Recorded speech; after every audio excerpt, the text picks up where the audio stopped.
Is this the ultimate shoe rotation? Well, the ultimate shoe rotation is a relative thing, and it very much depends on the runner and what the runner requires. This might be the ultimate shoe rotation for me, but I can't really know if that is the case because I haven't tried every shoe. But why I'm sharing this video is, of the shoes I've tried, I am very pleased with this rotation, and it works very well for me, and maybe it might work very well for others. So let's speak about it quickly. We have the Superblast 2. It needs no introduction. This shoe is my favorite workhorse shoe. It does long runs so well. It can pick up the pace for tempo efforts, for marathon pace efforts so exceptionally well. It's incredibly lightweight. But it's stiff, it's hard, it's got so much foam that it's got a good amount of stiffness. But the thing about this shoe is it's actually a little too stiff initially, but the more you run in it, the more it breaks in and it just becomes soft yet firm and light. And it's an amazing shoe to run in. I love running in this shoe more and more. The more I run in it, the more I love it. So this is my long run shoe. This is anytime I need to do tempo efforts, or if I'm not sure what I'm going to do, this guy can do it. Very versatile. Okay, here we have my Marshmallows, the New Balance 1080 V13. Incredibly comfortable walking shoe. But this shoe is very squishy. This is strictly for really easy stuff. If you want to make sure that you don't go too fast, then you wear these, because they're very squishy. They can be annoyingly squishy at times, but that's the point. The point is to relax and go slow. So for recovery runs, for very easy miles, these are fantastic. And for walking, they're one of the most comfortable shoes. And they're quite lightweight as well. I mean, relatively speaking, they're fairly light. I mean, compared to things like the Mall, they're much lighter, which gives them a bit more versatility. If you want to go fast, they've got a pretty nice rocker. You can, but there's a lot of squish that you'll be fighting against. So these are my easy mile shoes. Okay, here next we have the Adidas SL2. These shoes are so nimble, they're fast, they can pick up the pace.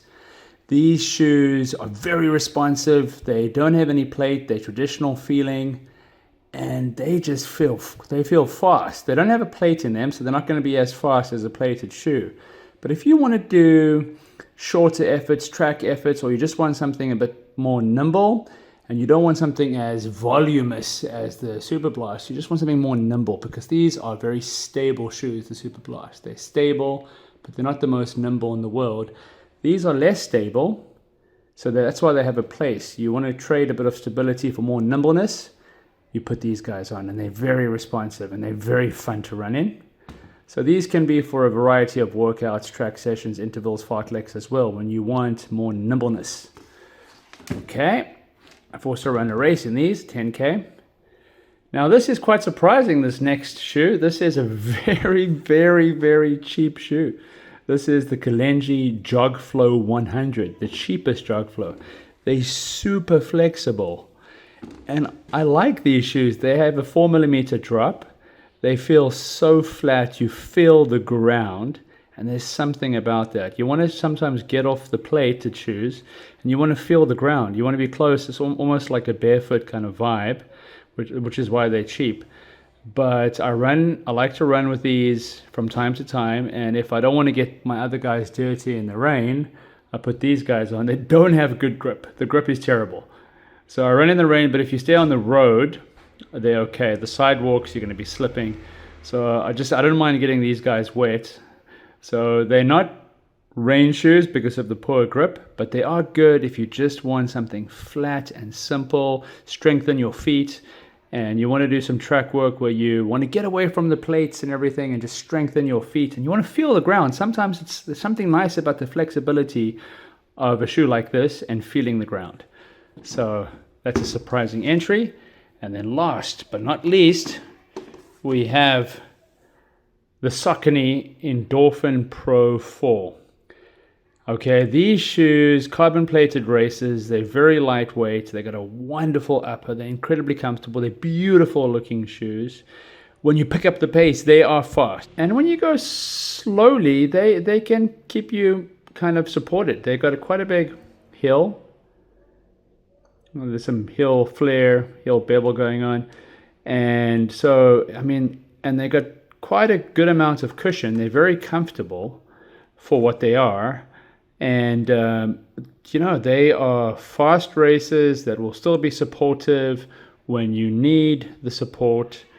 They're going to be great for marathons, but when you really pick up the pace for shorter races, they're responsive too.